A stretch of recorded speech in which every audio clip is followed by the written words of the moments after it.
আসসালামু আলাইকুম, আপনারা কেমন আছেন? ভালো আছেন? একটা ভিডিও দেখেন।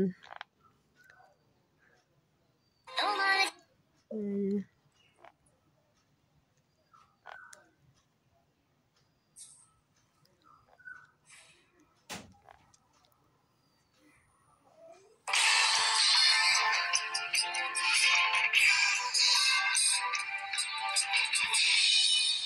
আসসালামু আলাইকুম, সবাইকে স্বাগত জানাচ্ছি বিডিভিউজে। আপনাদের সঙ্গে আছি আমি শরফি দিবা। গাজায় চলমান যুদ্ধে গোপনে ইসরায়েলের রকেট ও বিস্ফোরক সরবরাহ করছে ভারত। মুসলিম বিদ্বেষী এই দুটি দেশের মধ্যে ঘনিষ্ঠ সম্পর্কের কারণেই ইসরায়েলের প্রধানমন্ত্রী বেনিয়ামিন নেতানিয়াহুকে ফিলিস্তিনি গণহত্যায় সহযোগিতা করছেন ভারতের কট্টর হিন্দুত্ববাদী প্রধানমন্ত্রী নরেন্দ্র মোদী। ভারতের তৈরি বিস্ফোরক ও রকেট দিয়ে গাজায় নির্বিচার হামলা করে ব্যাপক ধ্বংসযজ্ঞ ও গণহত্যা চালাচ্ছে ইসরায়েল। ভারতে উৎপাদিত ড্রোনও ইসরায়েলে পাঠানো হচ্ছে।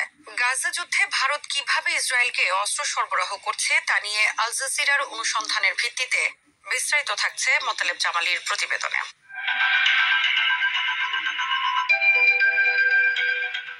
গাজায় ফিলিস্তিনিদের উপর হামলায় ব্যবহৃত ক্ষেপণাস্ত্রের টুকরায় লেখা মেড ইন ইন্ডিয়া লেবেল থেকে প্রমাণ হয় ইসরায়েলকে এই যুদ্ধে সমরাস্ত্র সরবরাহ করছে ভারত। একই সাথে সমরাস্ত্রের চালানের বিভিন্ন ধরনের নথি আল জাজিরার হাতে এসেছে, যেখানে ভারতের অস্ত্র, বিস্ফোরক ও ড্রোন রপ্তানি করার বিষয়টি উঠে এসেছে।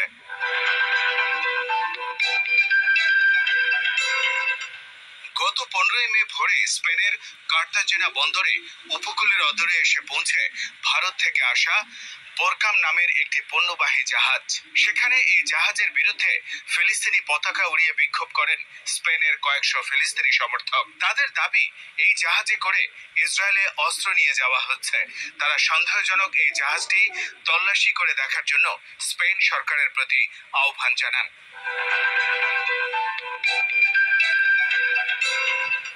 ইউরোপিয়ান পার্লামেন্টের বামপন্থী 9 জন সদস্যের একটি গ্রুপ স্পেনের প্রেসিডেন্ট পেদ্রো সানচেজের কাছে লেখা এক চিঠিতে ভারত থেকে অস্ত্রবাহী এই জাহাজটিকে স্পেনের বন্দরে নোঙর করার অনুমতি না দেওয়ার আহ্বান জানান।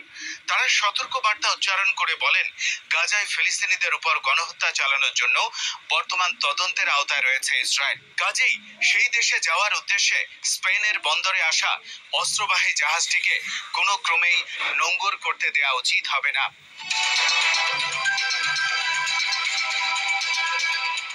তবে স্পেন সরকার কোনো পদক্ষেপ গ্রহণের আগেই তাদের বন্দরে নোঙর না করে স্লোভেনিয়ার কোপার বন্দরের উদ্দেশ্যে রওনা হয় জাহাজটি।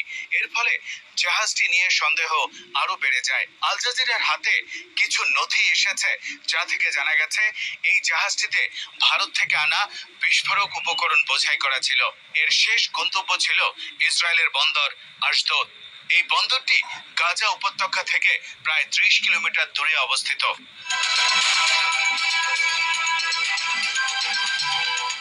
মেরিন ট্র্যাকিং সাইটের তথ্য অনুযায়ী বোরকাম জাহাজটি 2রা এপ্রিল চেন্নাই থেকে ছেড়ে আসার পর লোহিত সাগরে ইয়েমেনের হুথিদের হামলা এড়াতে বিকল্প পথে আফ্রিকার উপকূল ঘুরে ইসরায়েলের দিকে গেছে।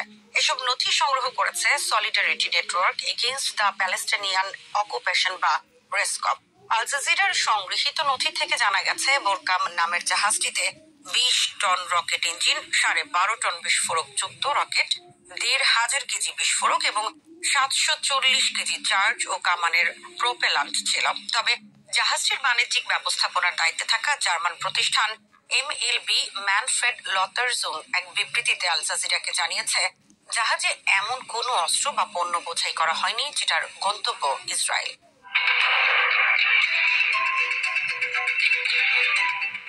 ভারতের চেন্নাই বন্দর ছেড়ে আসা মারিয়ান দানিকো নামের আরেকটি জাহাজ গত 21 মে স্পেনের কার্তাজেনা বন্দরে এসে পৌঁছালেও সেখানে নোঙর করার অনুমতি পায়নি। স্পেনের আসসালামু আলাইকুম, আপনারা কেমন আছেন? ভালো আছেন? দেন ইন্ডিয়া থেকে নরেন্দ্র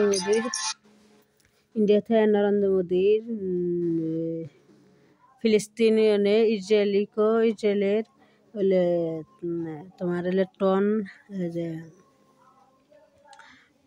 গুলি ফায়ার করে সেগুলো সাহায্য করতেছে নরেন্দ্র মোদী ইন্ডিয়ান নরেন্দ্র মোদী সাহায্য করতেছে ফিলিস্তিনি কি ইসরায়েলকে সাহায্য করতেছে মনে করেন আর্মিও পাঠিয়ে দিতেছে আর গুলি হইলে আপনার হইলে ট্রলার উড়ে পাঠিয়ে দিতেছে।